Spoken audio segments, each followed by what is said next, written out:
In this very short tutorial, I'm showing you how you can protect your forms against spam submissions using reCAPTCHA in Weebly AI.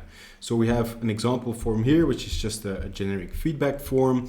We could ask Weebly AI to just enable reCAPTCHA, but if you want to do it manually, under the settings in spam and security, you can just toggle this reCAPTCHA button right here. So this is a paying feature. So if you're on the free tier, you won't be able to enable this functionality. But if you are on the paying tier, if you publish your form, you'll notice that on the last page, you have this protected by reCAPTCHA thing, which essentially means that it's hidden. So it's a version 3 of reCAPTCHA. It's going to automatically determine whether or not a submission is spam. So let's just fill in something right here. Additional comments, press submit. So clearly we're not spam. And if we then go back into our responses, you'll see that we have the division between spam responses and regular responses. So we have one response right here.